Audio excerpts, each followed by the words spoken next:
le scénario noir pour les entreprises. Donc, on a beaucoup parlé du scénario en V. C'est quoi un scénario en V? C'était effectivement la situation où on a eu la crise, on a eu la première jambe, d'accord? Et la reprise qui allait être puissante. Et il y a certains économistes qui l'ont dit. Ils ont dit, OK, l'économie elle a pris moins 10%, c'est pas grave. Juste après, on va prendre plus 10%. Alors nous, on la sent, on l'a quand même un peu prédite et on la sent très fortement en V fort. Hein. Donc c'est vraiment une reprise en racine carrée. Et tout le sujet, c'est d'aller chercher les derniers points du haut qui font que le plateau de la racine carrée soit le plus haut possible. Aujourd'hui, même les meilleurs spécialistes disent, on ne sait même pas si en 2021, la croissance sera positive. Alors qu'avant, on avait beaucoup de gens qui disaient un scénario en V, ça baisse et ça repart à la hausse. On n'en est plus sûr aujourd'hui. Et en plus, ça arrive au pire moment. C'est-à-dire que ce confinement, il va durer 1 mois jusqu'à la fin du mois de novembre. Mais si jamais la situation ne s'améliore pas, même le mois de décembre est pourri. Selon nos informations, ce nouveau confinement pourrait durer en réalité entre 8 et 12 semaines. Autrement dit, jusqu'à la fin du mois de janvier dans le pire des cas. D'abord parce que l'exécutif espère un miracle, à savoir une forte baisse de la propagation du virus. Ce n'est pas impossible sur le plan épidémiologique, même si cette perspective est jugée très improbable par le conseil scientifique. Et puis l'autre raison, c'est que 2 à 3 mois de reconfinement, c'est un message impossible à faire passer dans l'opinion. Et ça, le chef de l'État le sait. Sauf que le mois de décembre représente pour de nombreuses entreprises une grosse partie de leur chiffre d'affaires. Et c'est là où, qu'est-ce qu'il faut faire durant cette période? D'ailleurs, je vais peut-être revenir rapidement sur quelques conseils que j'avais donnés à mes étudiants parce que je pense que ça peut vous intéresser. Mais premier conseil, c'est de profiter au maximum de cette période pour vous former, pour lire, pour développer de nouvelles compétences, pour élaborer une stratégie, pour retravailler votre offre si vous êtes un entrepreneur, pour apporter encore plus de valeur à votre audience, à vos clients, à votre patron. C'est-à-dire que tu ne dois pas être dans une posture défensive, mais offensive. Qu'est-ce que je peux faire pour monter en puissance? Qu'est-ce que je peux faire pour aider? Qu'est-ce que je peux faire pour changer la donne? Un état d'esprit positif. Deuxième conseil, éliminez le superflu. C'est-à-dire, ne dépensez pas votre argent n'importe comment. D'accord? Le dernier iPhone, oubliez. Pourtant, les iPhones, oui, mais ce n'est pas important. Moi-même, je ne sais pas si je vais acheter l'iPhone 12, alors que j'ai largement les moyens de le faire. Pourquoi? Parce que l'iPhone 11, il est vraiment génial. J'ai vu l'iPhone 12, j'ai été voir le vendeur, il m'a dit « Ouais, il est super, il est génial. Oui, mais est-ce que tu en as besoin? » Donc, tout ce qui est superflu, type iPhone et compagnie, oublie. Et enfin, les meilleures affaires se font en période de crise.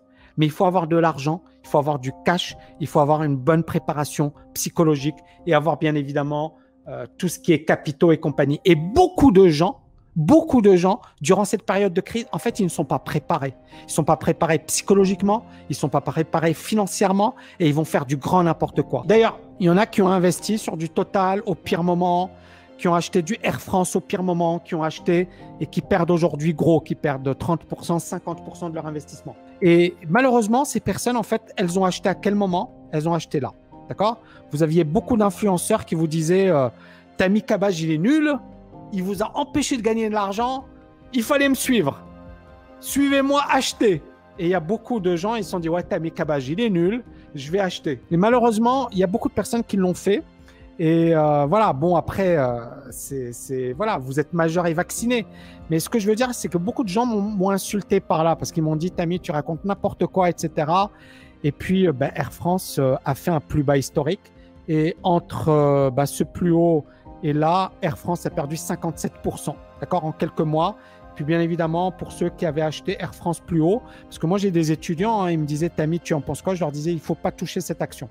Donc je voyais tout à l'heure quelqu'un qui me disait, j'ai pas acheté grâce à Tammy, avec grand plaisir. Et j'ai évité à beaucoup de personnes, parce qu'il y en a beaucoup qui m'écrivent, qui me disent, Tammy, tu m'as évité de faire une énorme connerie. Il y en a un, il m'a dit, Tammy, tu m'as évité de perdre, je sais pas, 10 000 euros, etc. En fait, le gars, il était à deux doigts d'acheter. Il a regardé ma vidéo, il a dit, non, j'achète pas. Et voilà. Donc, on est bien d'accord que... Non, alors Jean, il faut pas dire ça. Il faut pas parler de loser, parce que c'est 90% des gens. Et malheureusement, il y a beaucoup de gens, effectivement, qui doivent avoir une bonne éducation financière. Et c'est le but de ma chaîne YouTube, c'est d'éduquer, d'accord? C'est d'éviter à certaines personnes de perdre gros. Et aujourd'hui, justement, ça fait partie de mes conseils, c'est ne jouez pas aux traders, si vous n'êtes pas trader. Parce que beaucoup de personnes, effectivement, se disent « Waouh, c'est facile ».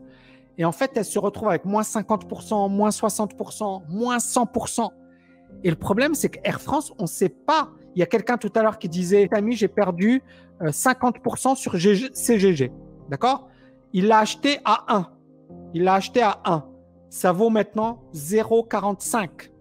Ça vaut 0,45 et ça peut continuer de baisser. Donc, on est véritablement aujourd'hui voilà, dans cette situation où beaucoup de gens s'attendaient à un scénario en V. Mais là, on a eu une petite reprise et peut-être qu'effectivement, ça va repartir à la baisse. Donc, l'expérience du printemps, un hiver long et froid. Et il ne faut pas oublier, on a eu des gilets jaunes, on a eu des grèves, etc. Et là, la crise, elle n'est toujours pas finie. Donc, on est encore une fois dans une situation de totale incertitude par rapport au marché. On est dans une situation où, je reviens rapidement sur le CAC 40, je vous en avais parlé, le CAC 40, il a cassé un énorme niveau. Vous voyez ici, le CAC 40, il a cassé un énorme niveau graphique. C'est le niveau dont je vous avais parlé. Puis, il a cassé par là. Maintenant, encore une fois, la seule manière pour nous de sortir du risque négatif, c'est de réintégrer cette zone. C'est de faire une fausse cassure, un false breakdown. Qu'est-ce qui va empêcher ce false breakdown? Premièrement, une nouvelle très positive très rapidement. Premièrement. Deuxièmement, la BCE, elle va se réunir. Qu'est-ce qu'ils vont faire? On n'en sait rien. Est-ce que la BCE peut empêcher la baisse des marchés? Ils ont déjà baissé les taux d'intérêt. Ils ont déjà injecté beaucoup d'argent. Maintenant, on voit encore une cacophonie au niveau de l'Europe. La situation actuelle, elle est encore sous contrôle. La situation, elle peut s'aggraver si les pays européens se tapent dessus.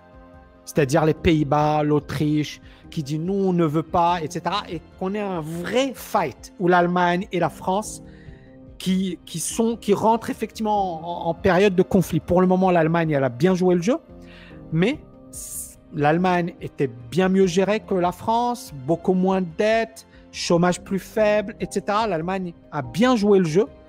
Maintenant, l'Allemagne a joué son rôle, solidarité, etc. Mais jusqu'à quand? Jusqu'à quand? Et peut-être qu'à un certain moment, il y aura une cacophonie. Donc, pour moi, pour le moment, on n'est pas sorti de la zone de danger. D'accord? Donc, la zone de danger, soit on est ici, d'accord? On est par là. Une nouvelle positive rapidement, un remède, et puis bien évidemment, de l'espoir.